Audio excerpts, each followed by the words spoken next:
Hi, I'm Sophie from Wholesome Houseplants and welcome back to my channel. Today I'm going to be talking about Marantas. I'd like to run through some care tips with you, some troubleshooting because these plants can be a little bit finicky, and I'd also like to show you how to propagate them, and then I'm also going to show you the results of those propagations. So stay tuned. So I think I'm going to start by going through the 4 different ones that I have here. This is a Maranta lecanora, or the Maranta red that some people call it.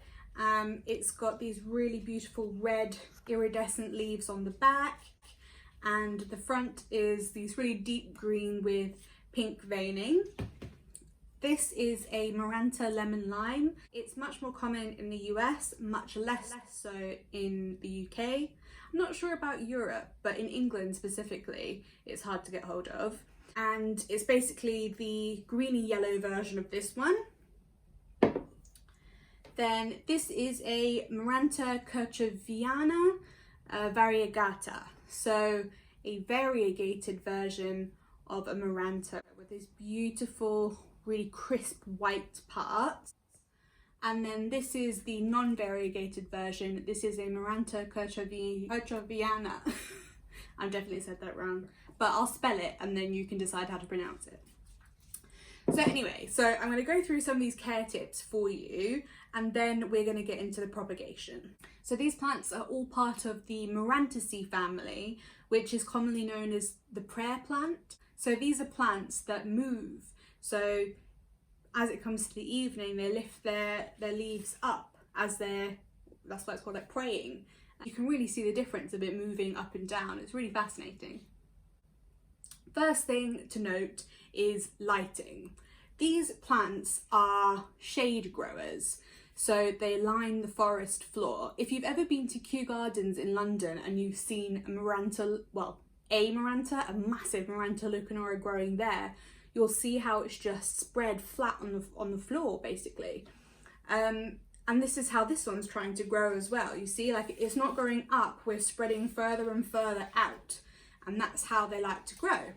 So because they are forest floor growers, that means they don't like bright light at all. Like, if you have a house with really dim light and you think, oh, no plant's gonna like it, these plants will like it, so you should try and get these.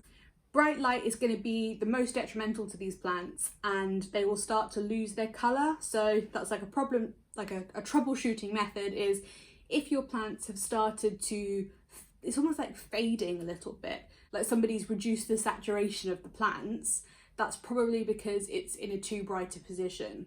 These plants I keep quite far away from a window, and they're in the corner of the room, and I keep them all together. In terms of humidity, these plants also like humidity. It's like a calathea. They get crispy edges if it's not humid enough. I personally don't miss these plants. These plants are in a room with a lot of other plants, and my humidity in this room is around 50% minimum at all times, and that's enough for me. I don't go beyond that for any of these plants. Obviously each their own, and also these plants are acclimatized to my space, so it might be different where you are. These plants also don't like regular tap water. I live in London, and London is notorious for what they call hard water, so full of minerals, calcium, all sorts of stuff that shouldn't be in water, and these plants are particularly susceptible to browning or crisping edges or anything basically to go wrong with them if they get that hard water. However, I said all that, basically it's a disclaimer, so if you have one, you should use distilled water. I personally don't. Like, my plant collection is pretty large, and I just don't have the time to, do rainwater collection or do a jug of water, leave it overnight and make sure that it's distilled or plain, or a Brita filter, whatever you might do. It's just not realistic for me personally. So I'm trying to teach these plants to deal without it. If you can avoid having hard water, then great, you should definitely go for that. It's just not an option for me at the moment. So The other thing to say about them is they do like, along with liking humidity, they don't like to be bone dry either. They like to be, you know, a little bit moist. I'd say that these would be really good plants if you're somebody who has a tendency to like over nurture your plants, overwater them, over mist them, over give them attention. You need one of these. These would be so good for you. I think, me personally, my biggest faux pas with plants is that I'm an underwaterer. I leave them too long and almost put them in a stress state because I haven't watered them. So that's not good either. You just want to keep a little bit damp. Obviously never soggy soil, they'll rot. It's quite a fine line for these guys. In terms of how these plants grow, they have, I'm trying to say new leaf. Here.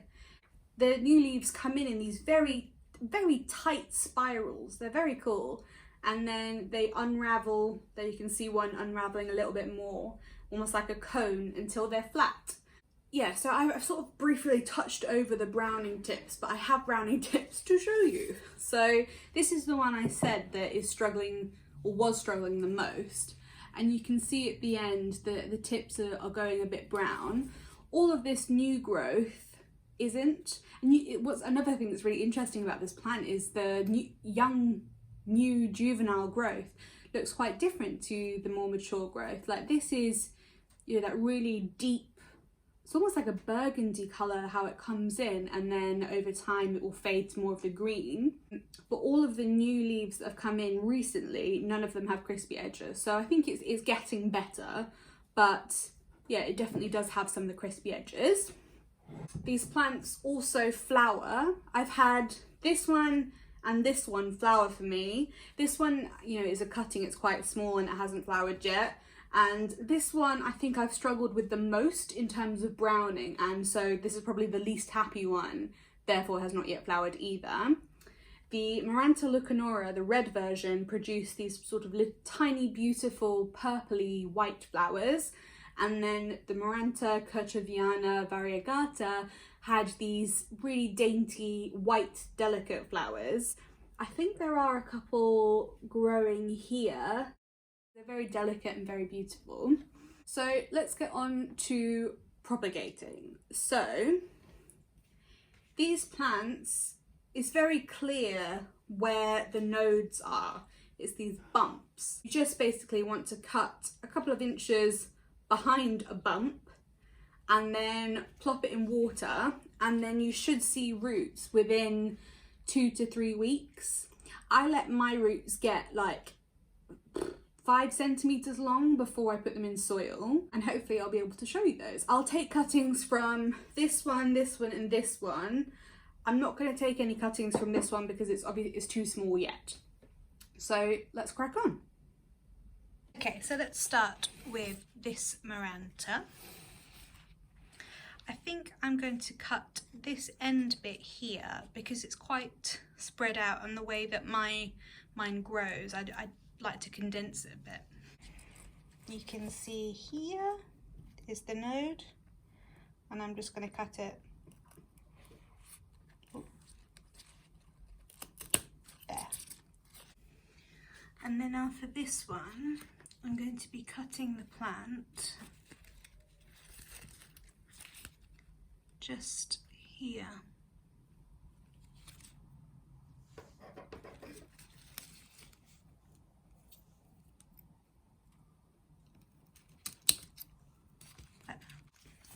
Then for this one, I'm going to cut down here. So down here.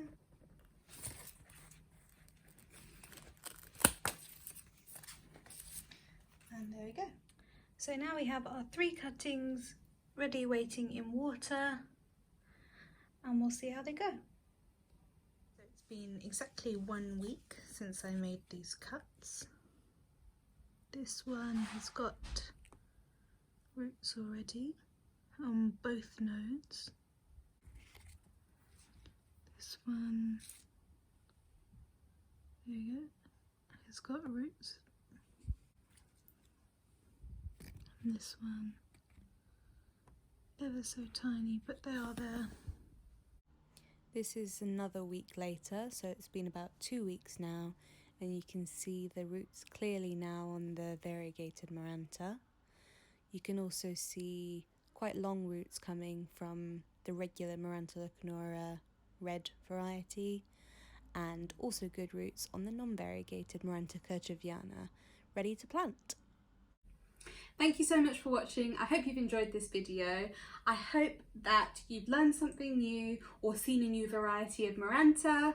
Please let me know in the comments down below, if you've got a Maranta, do you water it with tap water or do you use filtered water? I would be very interested to know. Please do like this video and subscribe for more, and hopefully I will see you next time. Bye.